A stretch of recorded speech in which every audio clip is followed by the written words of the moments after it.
matemáticas.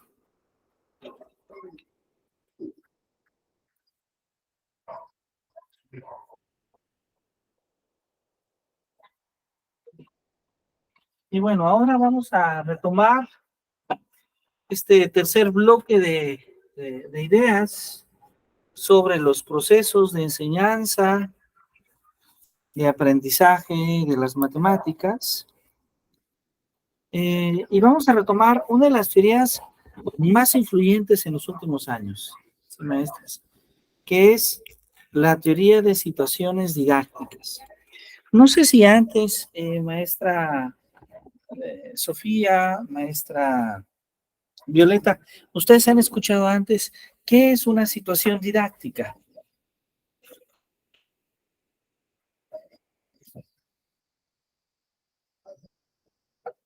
No sé si han escuchado antes este término, disculpe. Bueno, buenas noches a todos. Yo sí. Ajá, muy bien. ¿Qué he escuchado? No sé si lo empleo correctamente, la verdad. Lo que pasa es que en el centro de trabajo donde yo laboro, nos solicitan lo que son las secuencias didácticas o planeaciones didácticas. Y en teoría, toda la planeación o toda la secuencia de los parciales o de las unidades que se contemplan, pues se supone que parten precisamente de lo que nosotros como maestros ponemos ahí como situación didáctica. Lo que me cuesta a mí un poquito aterrizar es, no sé si se supone que es la base para empezar a ver los contenidos de mi unidad, o si sería la actividad de cierre de los temas. La verdad es que por eso lo hago, pero así de manera muy mecánica, pero yo lo veo así como que llevando los contenidos a un aprendizaje significativo, pues, o sea, así como que los muchachos desarrollen alguna problemática en el contexto en el que se desenvuelven. Así es como yo lo he trabajado. Por eso digo, no sé si estoy en la línea correcta, pero así es como lo he escuchado yo. Bien, muchas gracias. Pues bueno, en primera instancia le agradezco mucho que nos comparta su experiencia sobre este concepto. Hay una conexión, desde luego, porque en muchas ocasiones utilizamos el término planeación didáctica, secuencia didáctica, pero la idea de situación, cuando pensamos comúnmente en una situación, estamos pensando en una especie de escenario donde hablamos de un espacio, donde hablamos de un tiempo, donde hablamos de acciones que se llevan a cabo en ese espacio-tiempo por personas que en el caso de la enseñanza vamos a referirnos a alumnos y maestras y maestros. Entonces, el término de situación es un término hoy en día muy común ya en el ámbito educativo, pero es un término que surge en el ámbito de la didáctica de las matemáticas. Es decir, esa es, podríamos decirlo, como la aportación de la didáctica de las matemáticas hacia la pedagogía en lo general, el término de situación didáctica. Y este término de situación didáctica tiene que ver, se ve influenciado por cómo nosotros podemos entender el aprendizaje, cuál es la labor que tenemos las maestras y los maestros con respecto al aprendizaje que deseamos construir en nuestros estudiantes. ¿Cuál es la labor que tenemos las maestras y los maestros con respecto a los propios procesos de enseñanza que tenemos para con nuestros estudiantes? Y ahí aparecen de manera significativa en esta lámina varias construcciones del aprendizaje de las matemáticas, ¿sí? Por un lado, las ideas de Kohler, de Pavlov, de Watson, de Skinner, de Thorndike, que ven al aprendizaje como ese cambio en la conducta de la persona, en la conducta del ser humano. Por otro lado, Ausberg y Brunner, ¿sí?, que lo ven como esa asociación entre las representaciones del medio y las propias emociones que despiertan justamente en los estudiantes. Pero por otro lado está la visión de cómo el aprendizaje se gesta a través de la interacción que tiene el ser humano con aspectos tan importantes como la cultura, como la sociedad e inclusive el propio desarrollo del niño, el propio desarrollo psicogenético. Y después tenemos desde luego la visión de Rogers, la visión de Carl Rogers, la visión de Lonergan, que nos habla de que sí, hay que pensar en el aprendizaje, hay que pensar en que es importante que el alumno adquiera conocimientos, que el alumno participe de la construcción de esos conocimientos, pero también es importante pensar en el alumno, pensar en la persona, pensar en el ser humano. Y después tenemos esta otra visión, nuevamente, donde hay varios autores, algunos que se repiten, porque son visiones posteriores de los mismos autores, la visión de Ausubel, la visión de Piaget, la visión de Lonergan, la visión de Vygotsky, donde podemos pensar al aprendizaje de las matemáticas como una estructura cognoscitiva, ¿sí? Como una estructura cognoscitiva que se va constituyendo de los procesos, de las habilidades, de las operaciones lógicas, de las habilidades de pensamiento que van desarrollando las niñas y los niños. Entonces, la visión que nosotros tenemos del aprendizaje es sumamente importante para poder hablar de las situaciones que nosotros podemos crear en el salón de clase. Porque a lo mejor nuestra visión del aprendizaje es que el alumno debe estar en silencio, es de que el alumno debe escuchar, de que el alumno debe seguir textualmente, reproducir lo que el profesor le dice, lo que el profesor le encomienda. Y bajo esa visión, pues el aprendizaje de las matemáticas se podría ver como un cambio en la conducta. Pero tal vez nos interesa que el alumno pueda tomar más de su contexto, que el alumno pueda tomar más de su cultura, que el alumno pueda considerar las propias habilidades que genéticamente, que biológicamente ha desarrollado y tiene y posee. Y entonces estamos hablando desde ese punto de vista, desde Vygotsky, de Piaget. En fin, hay varias visiones del aprendizaje y estas visiones nos ayudan a definir un concepto más amplio, que es el concepto de competencia matemática. ¿Sí? ¿Qué significa desarrollar una competencia matemática? Básicamente lo que significa es poder observar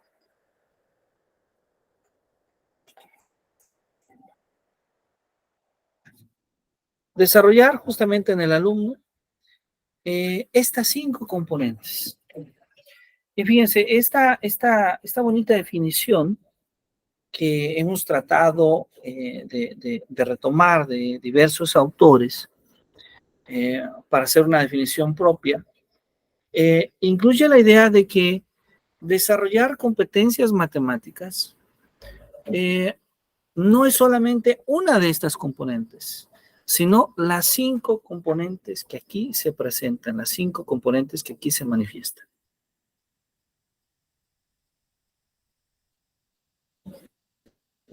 ¿Cuáles son esas componentes? Pues por un lado, la habilidad para interpretar, para expresar información, datos y argumentos.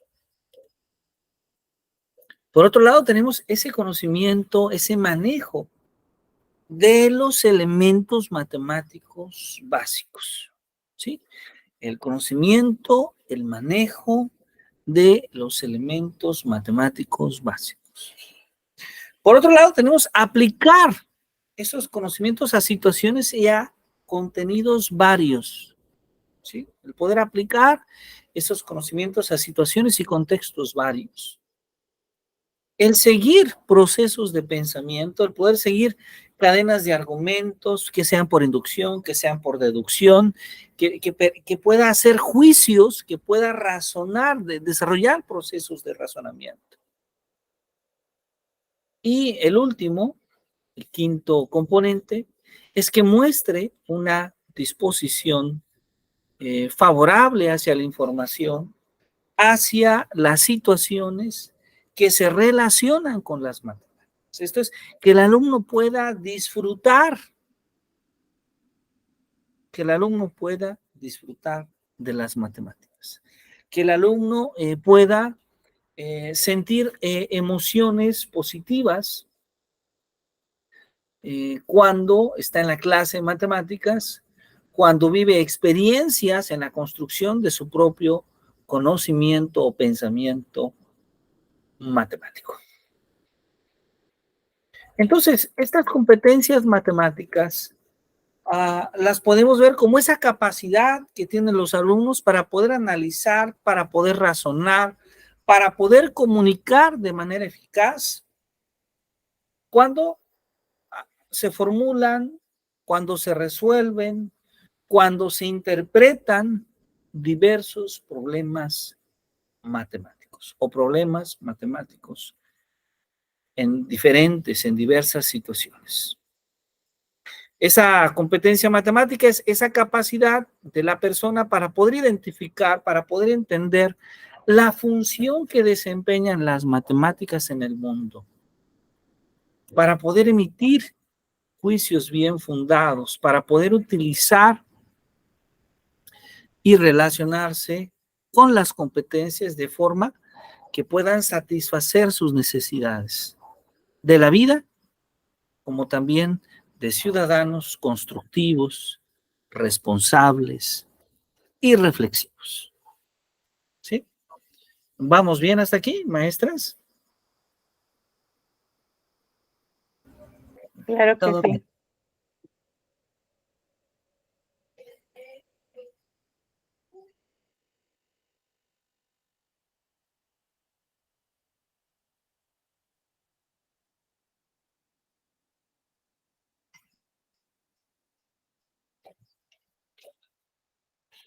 Para esto hay que pensar en 5 elementos relevantes. Para esto hay que pensar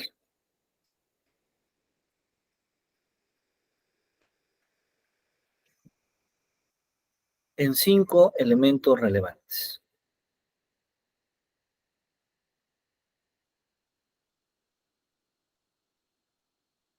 ¿Sí? ¿Cuáles son estos 5 elementos relevantes?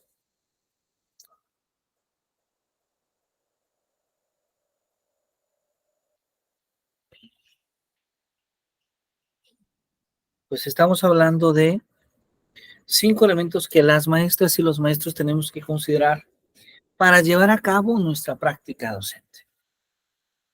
Por un lado, la naturaleza de las tareas matemáticas que proponemos a los estudiantes. Sí. Es decir, el darnos cuenta, el ser conscientes que el conocimiento matemático, que el pensamiento matemático no se desarrolla de manera inmediata. Muchas veces las maestras y los maestros no siempre somos conscientes de las actividades que dejamos a nuestros alumnos. Por ejemplo, a veces podemos haber maestros que dejamos demasiada tarea. Sí, he conocido a profesores que pueden dejar hasta 100 ejercicios semanales de tarea. Y claro, la pregunta es si estos profesores tendrán la posibilidad real de revisar todos esos ejercicios.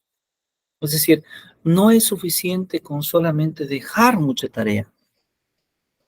Tenemos que pensar en poder hacer una evaluación exhaustiva, una evaluación justa para nuestros alumnos. En muchas ocasiones las tareas matemáticas se han dejado para castigar. Se han dejado como una llamada de atención a los estudiantes, a los alumnos. Y entonces tenemos que entender que la matemática, las matemáticas se pueden disfrutar. Pero si nosotros las utilizamos como un medio de castigo, entonces nosotros mismos estamos generando en los alumnos un rechazo hacia las matemáticas. Esto, desde luego, nos hace ver cuál es el papel que jugamos como profesores. Y para Guy Brousseau, el creador de la teoría de situaciones didácticas, el papel del profesor es más bien aquel profesor que guía la clase, aquel profesor que guía el proceso de construcción del pensamiento del alumno, pero que siempre es el alumno quien hace su propio conocimiento, pero siempre es el alumno el responsable de su propio aprendizaje, pero siempre es el alumno quien bajo la guía del profesor va formulando su propio pensamiento. Esto por un lado. Y por otro lado, tenemos que también reflexionar cuál es la cultura social que desarrollamos en el salón de clase.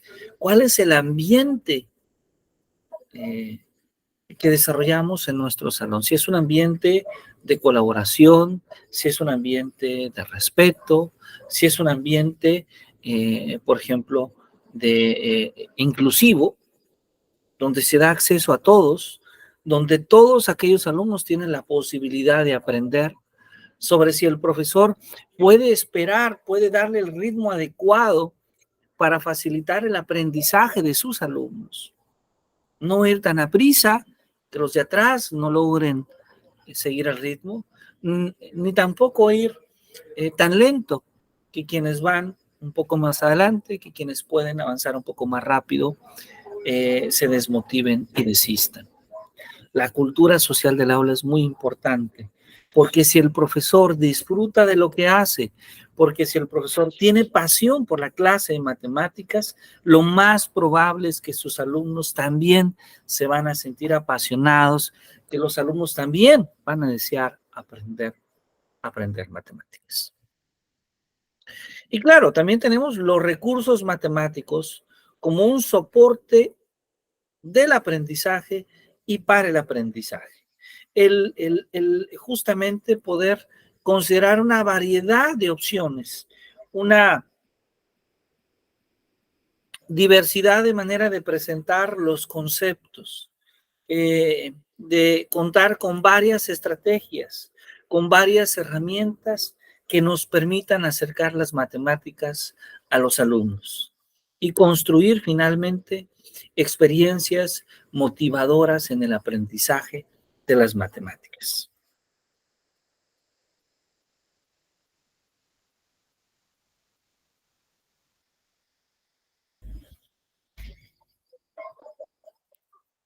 Y claro, el quinto punto es muy importante,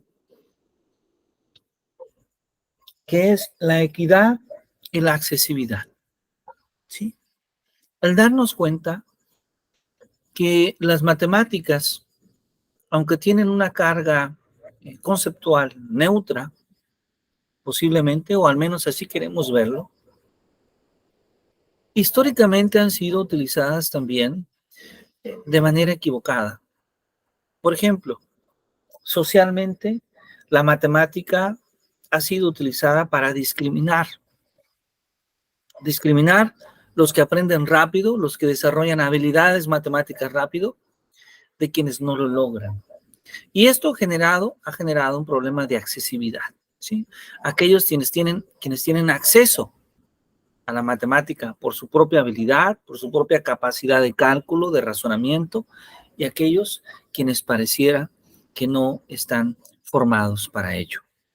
Pero también esa diferencia que se ha venido haciendo a lo largo de la historia entre las matemáticas para los hombres y las matemáticas para las mujeres. Entonces, necesitamos un cambio importante. Ese cambio importante lo ofrece esta propuesta de Guy Brousseau, donde hablamos de unas matemáticas para la equidad, de unas matemáticas que puedan ser accesibles, porque todo ser humano puede desarrollar pensamiento matemático. A diferentes niveles de profundidad, sí, a diferentes niveles de abstracción, sí, pero todo ser humano puede desarrollar un pensamiento matemático. Y entonces, desde esta perspectiva, ¿qué podemos decir? Pues podemos decir sobre la didáctica que todo maestro tiene una teoría implícita sobre el aprendizaje. Esa teoría implícita sobre el aprendizaje se lo da a la experiencia. Todos los maestros que hemos tenido la oportunidad de estar frente al grupo, vamos desarrollando esa experiencia y en cierta medida tenemos nuestra propia manera de ver el aprendizaje de nuestros alumnos. Lo que buscamos acá es, a través del conocimiento, a través de las actividades que emprendemos en este diplomado, poder ampliar esta experiencia. Entonces, cuando hablamos de la teoría de situaciones didácticas, pues hacemos en primera instancia referencia al creador de esta propuesta, que es Guy Brousseau, quien aparece en esta imagen, un matemático y un pedagogo de las matemáticas de fama internacional, y que gran parte de ese prestigio lo adquirió primero tratando de sistematizar su propia teoría sobre la práctica de los docentes de matemáticas, pero también viviendo esa práctica. Para Brousseau, el papel del alumno debe de ser el papel como de un investigador. El alumno debe participar en el proceso de investigación porque se aprende haciendo, porque se aprende, como diría Jean Piaget, pasando de lo concreto a lo abstracto, de tal manera que eso abstracto, con el paso del tiempo, se convierte en algo cada vez mucho más concreto. Brousseau nos habla entonces que el alumno debe tener ese papel como un pequeño investigador. El alumno debe de participar en esa pequeña microsociedad científica que es el salón de clase y donde quien guía ese proceso de investigar, ese proceso de cuestionarse, ese proceso de preguntarse, de tener inquietud, es justamente el maestro y la maestra. Y claro, un papel importante lo juega el contrato didáctico, que Chevalard justamente lo discute, como esa relación interpersonal que se establece entre los maestros y los alumnos. Esa relación que no necesariamente es un reglamento escolar, que no necesariamente es un conjunto de reglas establecidas de cómo es la clase o de cómo debería de ser la clase, pero que sí tome en cuenta esa figura moral que tenemos las maestras y los maestros, esa figura de admiración, esa figura de respeto, pero también esa figura de honestidad. Entender que como maestros seguramente no tendremos todas las respuestas a las preguntas que nuestros alumnos tienen. Sin embargo, sí podemos tener la honestidad, sí podemos tener esa buena intencionalidad pedagógica para investigar, para conocer y también, ¿por qué no?, para aprender de nuestros alumnos. Y un concepto fundamental, un concepto que aparece ahí, es el concepto de transposición didáctica. ¿Cuál es este concepto de transposición didáctica? Pues la transposición didáctica consiste en esta construcción, en esta reconstrucción, reorientación que hacemos del conocimiento matemático para adaptarlo a las necesidades de nuestros alumnos. Sí, qué interesante. El docente va transformando ese conocimiento que a través del lenguaje lo va transformando en algo que pueda ser mucho más accesible, mucho más agradable a lo que los alumnos pueden y desean conocer.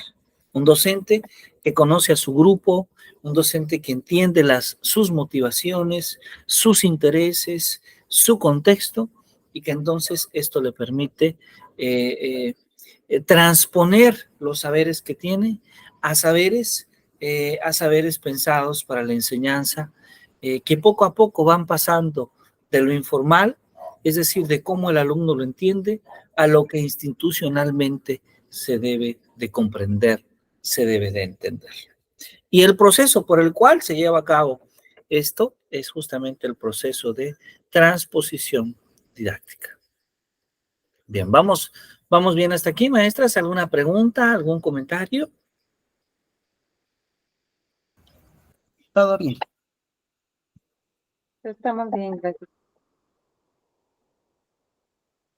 Uh-huh.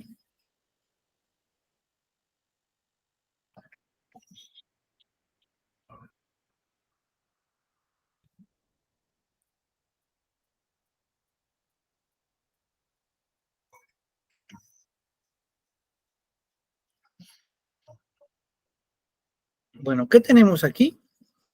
Pues ahora tenemos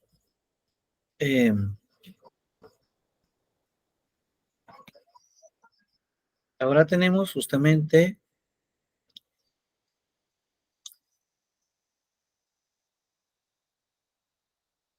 la definición de una situación didáctica.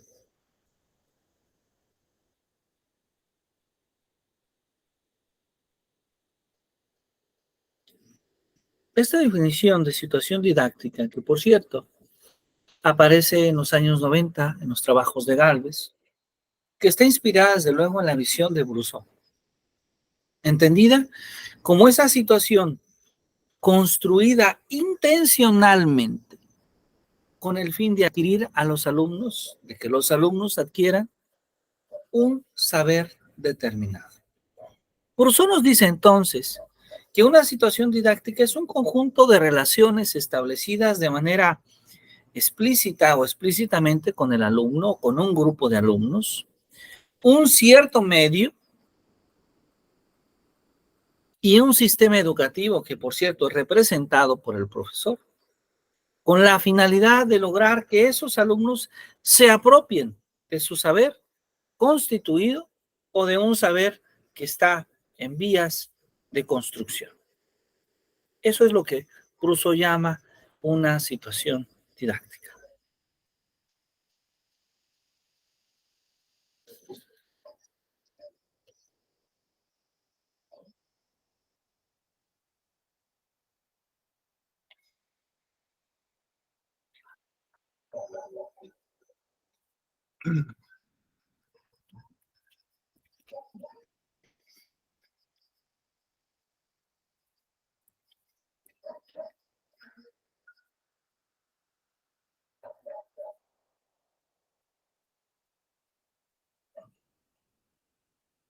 Entonces, una situación didáctica posee varios aspectos interesantes.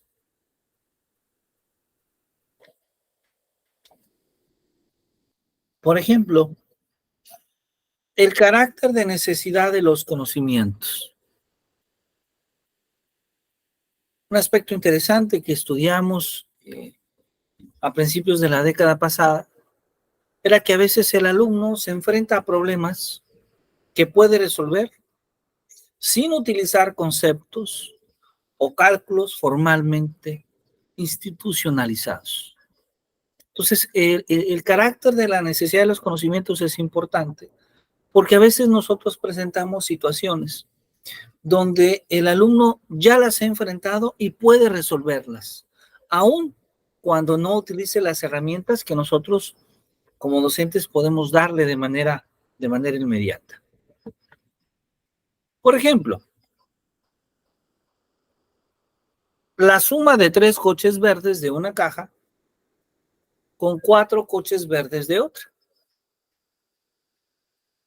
El alumno no necesariamente tiene que sumar de manera institucionalizada, es decir, utilizando el algoritmo de la suma, para saber cuántos coches hay en total. El alumno puede contar los objetos, puede hacer la suma utilizando el algoritmo o también puede contar con los dedos. Otro ejemplo es la noción de sanción. Esta noción de sanción que no debería de entenderse como un castigo, mucho menos un castigo por la culpa o por la equivocación. Es decir, el alumno debe juzgar por sí mismo los resultados de su acción y además tener la posibilidad de intentar nuevas soluciones, ¿sí? De tal manera que él puede establecer una relación entre sus acciones y los resultados que él obtiene.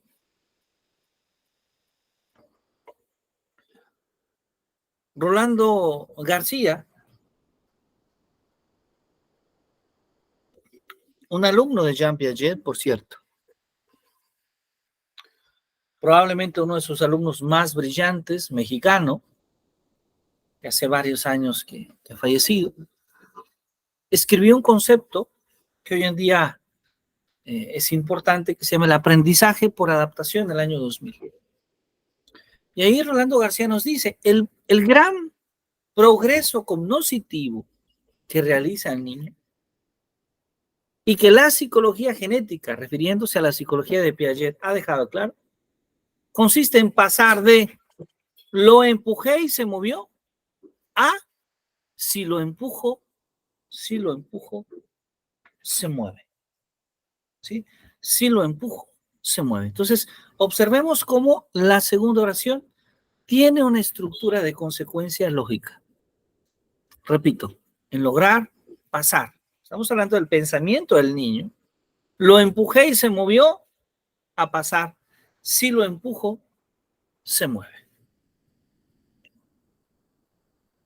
El tercer aspecto que hay que considerar desde esta manera de pensar la enseñanza y el aprendizaje de las matemáticas es la no intervención del maestro en la relación del saber.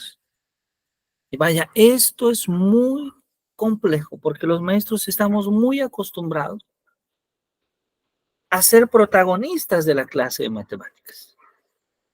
De hecho, cuando no lo hacemos así, nos sentimos mal, sentimos que no estamos dando clase, posiblemente.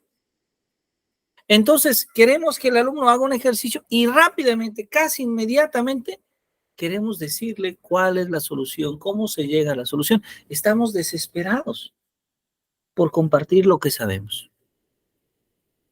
Pero a veces necesitamos que el alumno tenga su tiempo. ¿Por qué? Porque una situación didáctica es entendida como un momento de aprendizaje. Fíjense qué interesante. No de enseñanza. No de enseñanza, sino más bien un momento de aprendizaje. No de enseñanza.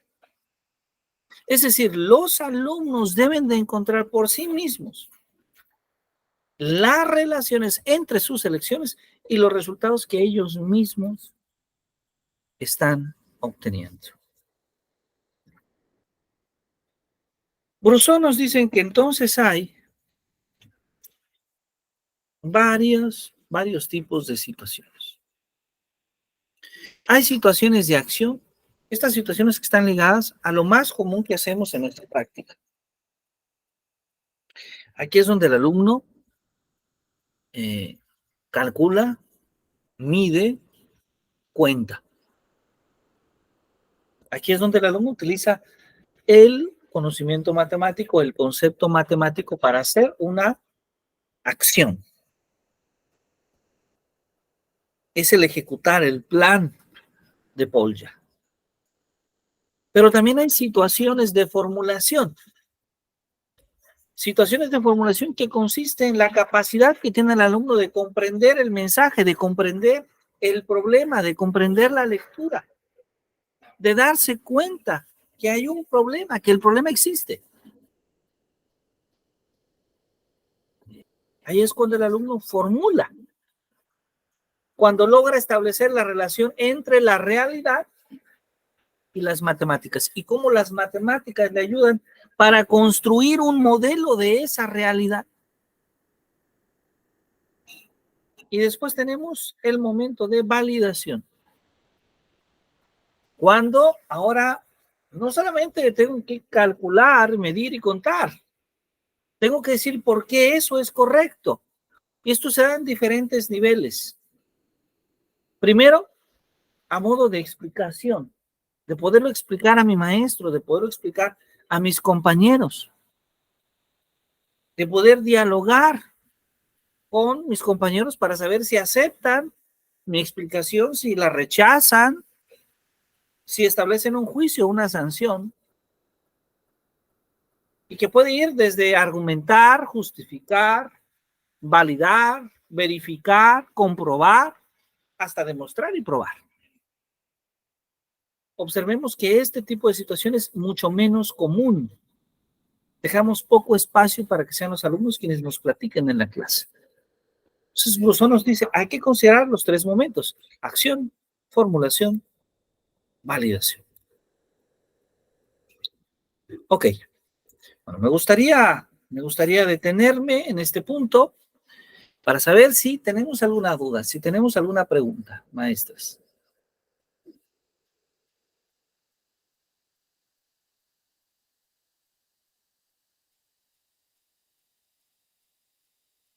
¿Alguna duda, alguna pregunta?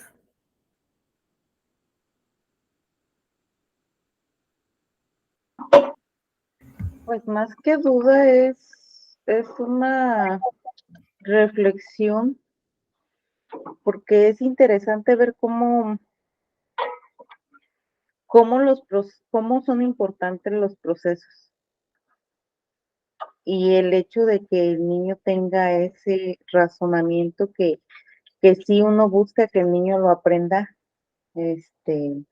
al momento de ponerle, de ponerle los problemas matemáticos, pero es muy cierto lo que usted menciona, estamos esperando ya que resuelva de cierta manera o queremos indicarles el camino que tienen que tomar. Sin embargo, pues sí, los niños tienen diferentes maneras de resolver, inclusive de entender. Ah, a mí me pasó en una ocasión con 2 alumnos, ambos llegaron al resultado, pero sus razonamientos eran totalmente diferentes que al punto de que yo me quedé, o sea, pues sí, a ambos les salió el resultado, pero aquí como le digo a uno que está mal o al otro que está mal o que así no, o que qué, porque tus compañeros, muchos se quedaron así como pensando, ¿y cuál es el correcto? O esperando que uno les diga cuál es el correcto. Y realmente no, sí son situaciones que a veces pasan y realmente en ese momento yo no sabía decirle, no, pues está mal o está incorrecto o vamos a ver por qué salió eso. Ambos estaban en lo correcto. Ambos llegaron a un resultado, pero los razonamientos eran totalmente diferentes y de una forma que uno sí decía, bueno, ¿cómo le hizo o por qué llegó a ese razonamiento? Pero llegó al resultado. Creo que esto tiene mucho que ver con la forma en que ellos este, ven este mundo de las matemáticas, porque no todos los niños lo ven igual. Bueno, yo soy de primaria, no sé, la maestra Violeta, ¿qué opine?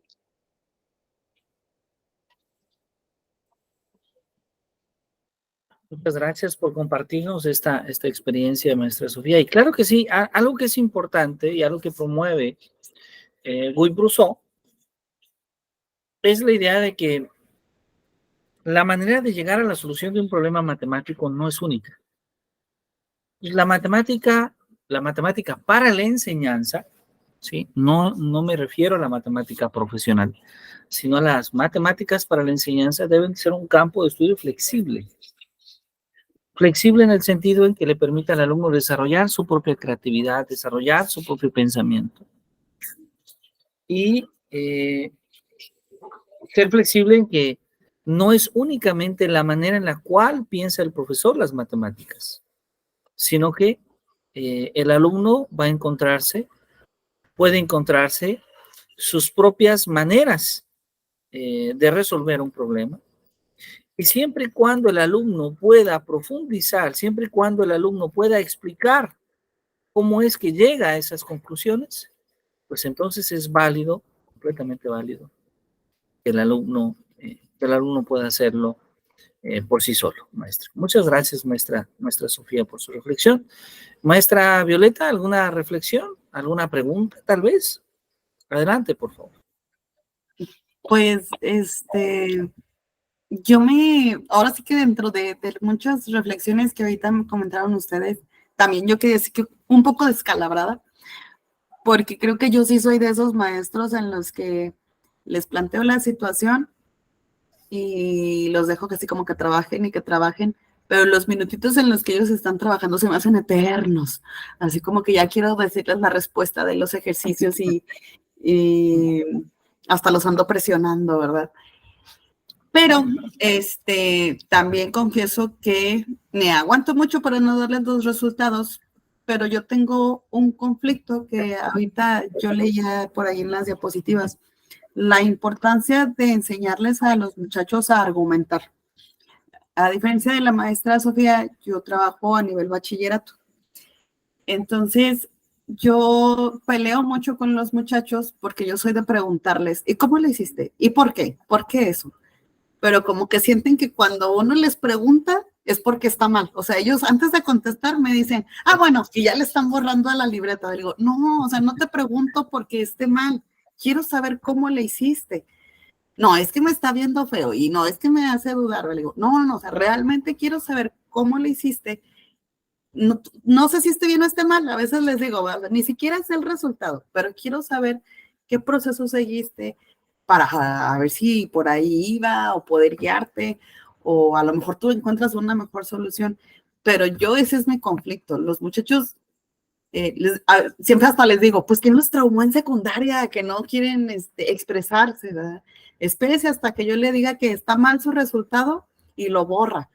Pero si te pregunto el por qué o el cómo, defiende tu respuesta. O sea, no siempre el maestro tiene la razón. O sea, vamos, oriéntame cómo. Y siento que ahí ya dicen los muchachos, no, mejor la borro y me espero a que usted diga la respuesta. Y esa es mi problemática principal. O sea, sí trato de que ellos busquen sus procedimientos, ellos crean sus caminitos, pero no saben argumentar. Y entonces yo quiero darles esa confianza de que puedan ellos defender sus resultados o de que, si no defenderlos, al menos que lo sepan expresar para yo poder decirles, mira, a lo mejor por aquí era o no estás del todo mal, mira, tu idea sí es básica, pero mi conflicto es ese. Borran las respuestas antes de... Consideran que cuando uno les pregunta o quiere así como que la contraparte, ya lo ven como una amenaza y piensan que estoy incorrecto, lo borro, está mal, y no defienden, no argumentan. Claro, hay mucho temor en la clase de matemáticas. El niño se ha acostumbrado a que pues solo hay un resultado y si no lo logro lo estoy haciendo muy mal, he cometido un error, a veces se piensa que hasta grave, ¿no? Y la propuesta de Brousseau, que en gran medida va a seguir también parte del pensamiento de Piaget, yo visualizo el trabajo de Louis Brousseau como una extensión de ese trabajo que Jean Piaget empezó en los años 50 y que tampoco Brousseau concluye porque no tenemos una teoría general sobre la enseñanza de las matemáticas. Pero las reflexiones que él hace son muy interesantes, porque nos habla de cómo justamente el pensamiento matemático requiere justamente de que todos hagamos que la clase de matemáticas pueda ser mucho más accesible. Y esta noción de accesibilidad es darnos cuenta que vamos a tener una diversidad en el salón de clase, que va a haber alumnos que van a poder resolver muy rápido, que van a poder resolver muy bien, que no van a cometer errores, pero también vamos a tener a otros alumnos que van a presentar dificultades, que les va a costar trabajo y que van a requerir probablemente de mucho más de nuestro apoyo. Sin embargo, nuestra labor es justamente brindar ese apoyo, es justamente dar ese apoyo sin discriminar a ninguno de los estudiantes. Podríamos decirlo, que todo estudiante, como yo lo afirmé hace un momento en la conversación, desarrolla pensamiento matemático. Sí, a profundidades distintas, pero finalmente todo estudiante tiene la capacidad de desarrollar algún tipo de pensamiento matemático. Y nuestra labor es que al menos en nuestro espacio el estudiante pueda encontrar en el salón de clases un espacio donde se le respete, donde se le cuide, donde se sienta seguro de poder desarrollar esa habilidad, donde no tenga tanto miedo de pasar al pizarrón y expresar, decir, bueno, me equivoqué, puedo hacerlo de nuevo, no pasa nada, y que la maestra y que el maestro puedan apoyarle en ese sentido. Ahora, aun cuando la visión de Brousseau es ciertamente un poco más constructivista, no siempre la enseñanza es solo constructivista. Están aquellos jóvenes distraídos que necesitan trabajar, que necesitan hacer operaciones, ¿sí? Que necesitan desarrollar su capacidad de cálculo, su capacidad de conteo, su capacidad de medida, que necesitan aprender a hacer también. Y ahí a veces se necesita ser un poco conductista, ¿sí? Entonces, lo importante finalmente es que las maestras y los maestros tengan las herramientas necesarias y sobre todo tengan una visión de hacia dónde pueden encauzar justamente su práctica. Ese es justamente el objetivo.